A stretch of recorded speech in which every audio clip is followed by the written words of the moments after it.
Hey guys, what's up? It's Eric, bringing you my first, well, not my first good NBA 2K11 commentary. Anyway, this is something I like to call the Dream Bracket, where I take all the worst teams in the NBA and pair them up in the playoff format. I've been playing as the Sacramento Kings and just barely made it to the finals. This is going to be Game 7 against the Milwaukee Bucks, so let's see how this turns out. You know, one funny thing about John Salmons is he's actually on the Kings now in real life, so that's pretty cool. He's good. He's really good. So I think he should help round out the Kings shooting squad. But we don't know anything because of the lockout. But this Dream Bracket, you know, this was born from an idea that I had that I think the NBA can be really unfair to the smaller teams. And if you look at the past champions, they don't really change that much. I mean, the Lakers have like 16. The Celtics have 17. It's crazy. That doesn't happen except in baseball, but that's been around way longer. Anyway, this game's about to go underway. I'd like to explain a little something just to not cause any confusion. I play as the shooting guard the whole game. I also set the plays to auto.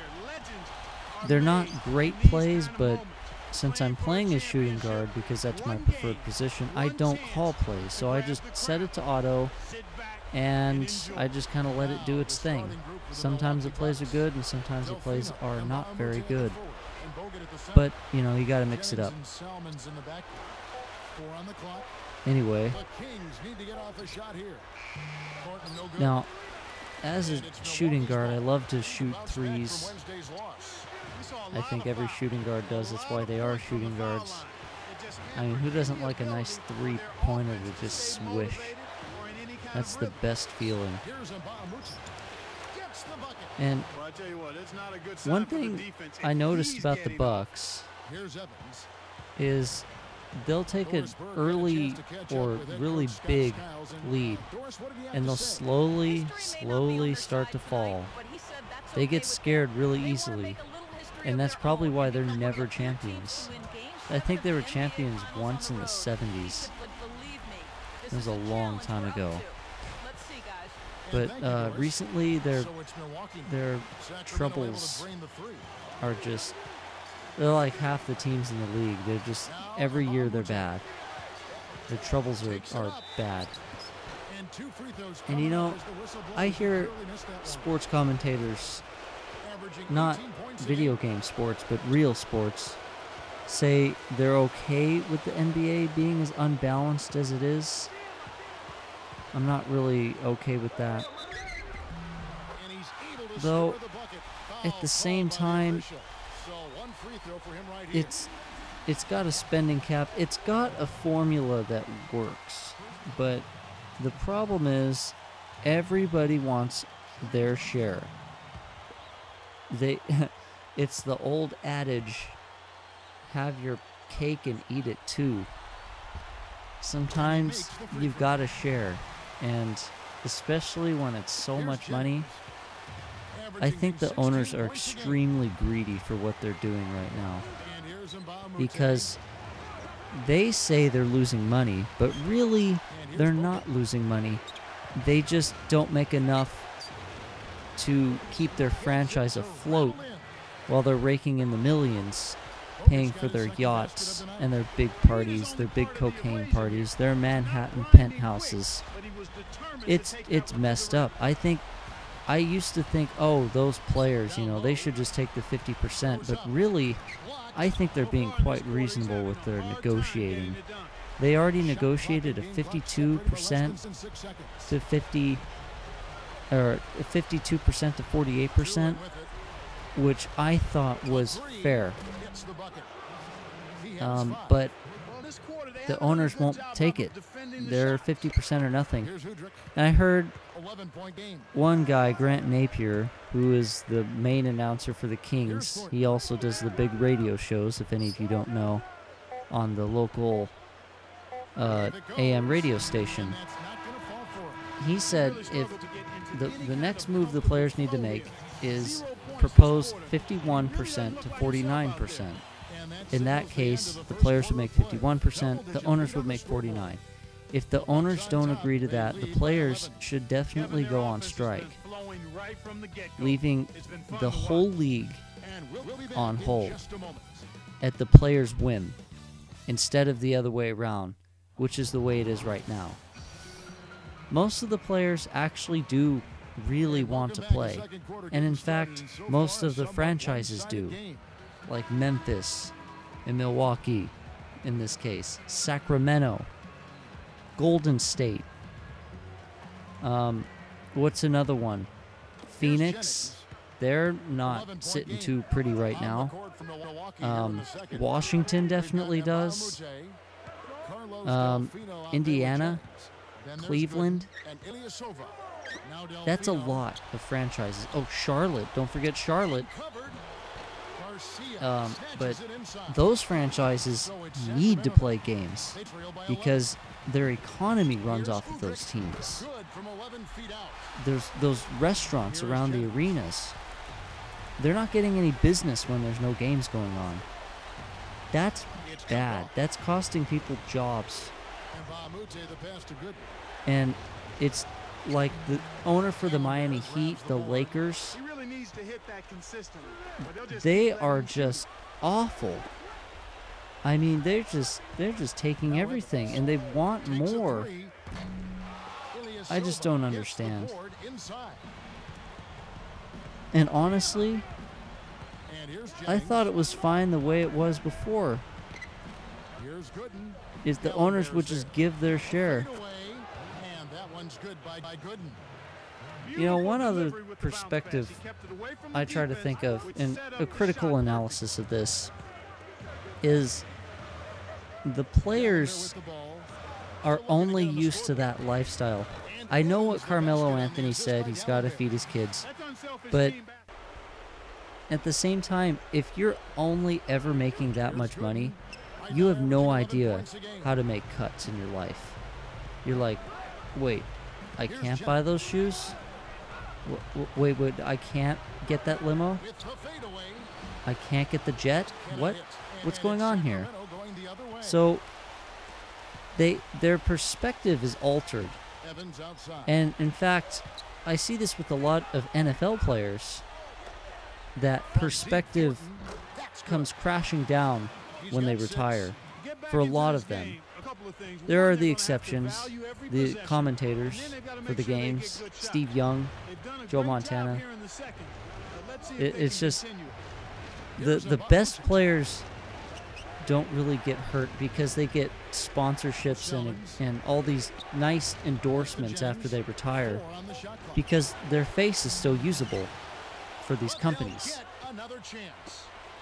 In the NBA, you cut the players' pay, and to us it's like, oh well, you know, they're making millions, they can sacrifice that, but they're not used to not spending that much. And most of these guys end up staying in the league a long time, especially the good players. So they don't know what it's like. They don't remember what it's like to be poor, which money talks. I mean, money took over their minds. So you got to look at it that way. I'm not saying it's right, but that's the thinking that's going on here. In the owner's case, it's even more because it's so much more concentrated. It's not just tens of millions, it's hundreds of millions. It's big money. And to them, it's like a drug. Like it's like cocaine.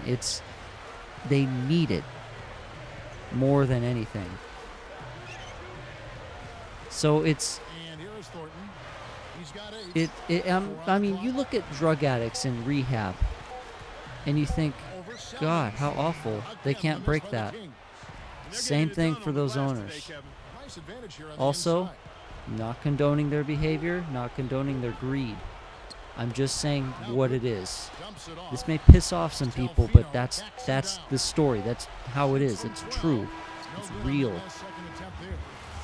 The mental processes of the human mind are strange. But ultimately, it's really sad that this has to happen. It was a long time coming. 2-3 years in the making. We were all talking about the lockout that was looming because the league was losing money because of the economy, because nobody's able to afford to go to those expensive basketball games.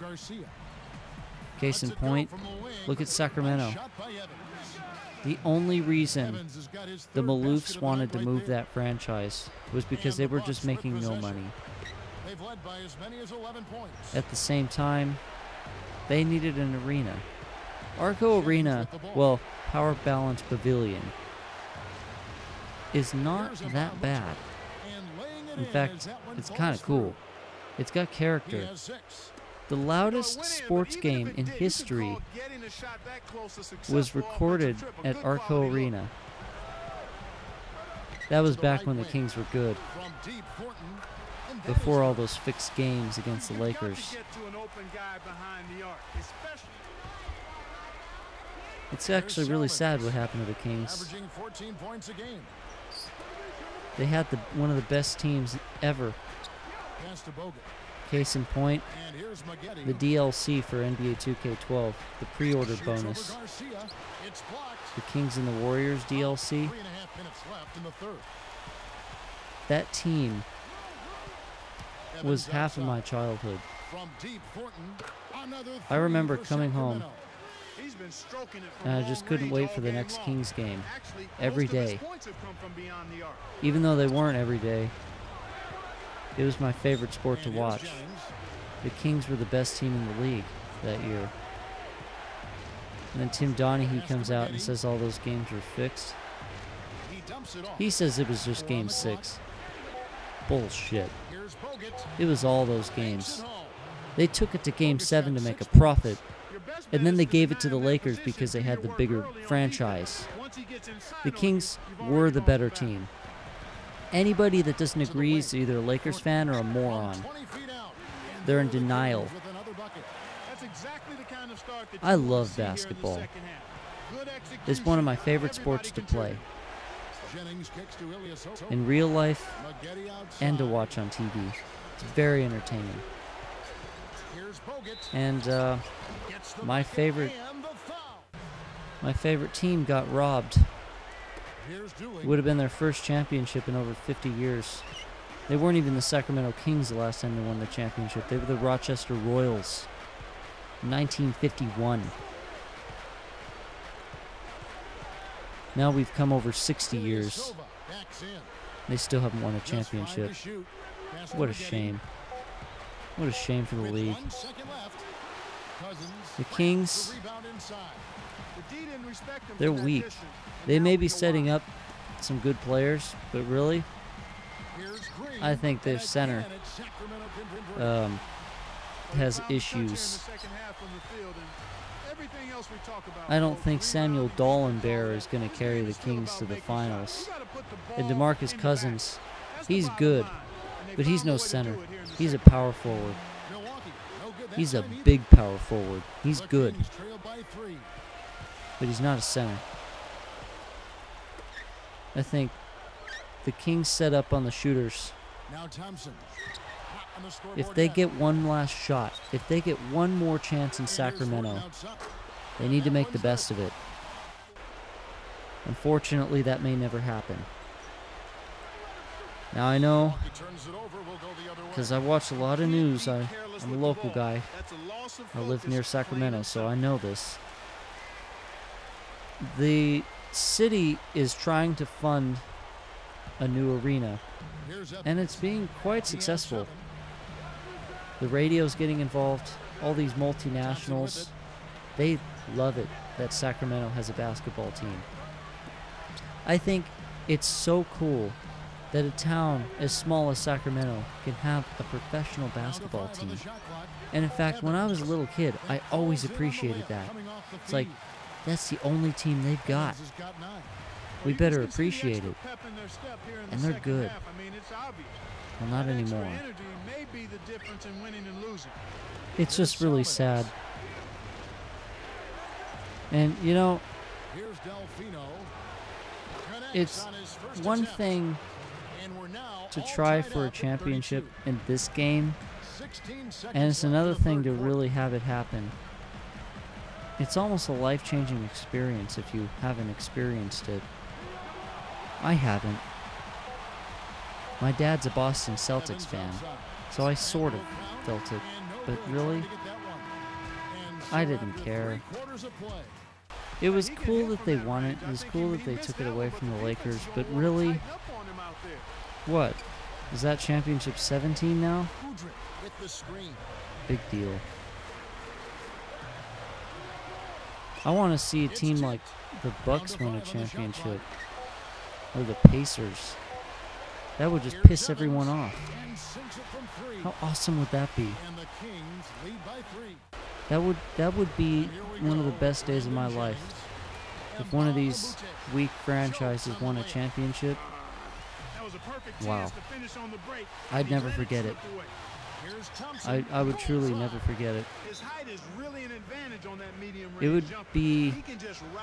would almost be better than the Raiders winning one more Super Bowl, or the A's winning one more World Series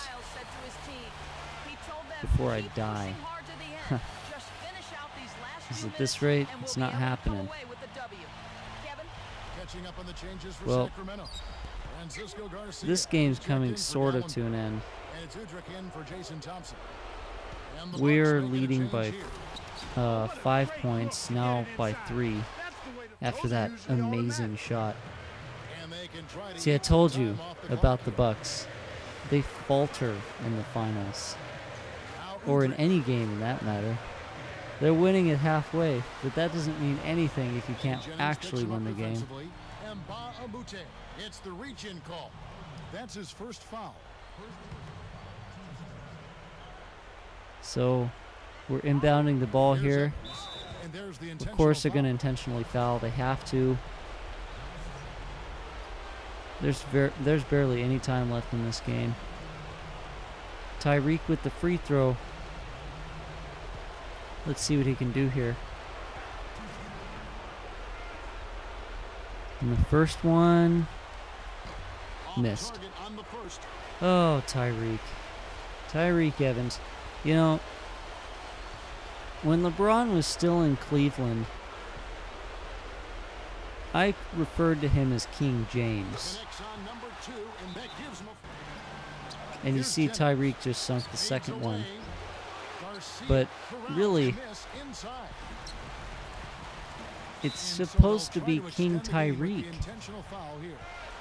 He's on the Kings. That would make sense. I don't call LeBron King James anymore after what he did to the Cavaliers. He wrecked them. He wrecked that franchise. And it's like, you feel like they'll never be good again. And it's a really bad feeling. Like when the Kings lose to the Lakers in 2002. Hurts me. It still hurts me to this day. Anyway, guys, that's the end of this commentary. The Kings win the NBA Finals. This is Eric Paul. And join me for the Madden 12 Super Bowl. And they've done it, the new NBA champions. It's all about this moment for the players, Kevin. All the practicing, the time in the gym, the long season of bruises and pain and sacrifice and commitment. This makes it all worth it. Look, no one said it would be easy. They earned this title, and it was a spectacular team effort.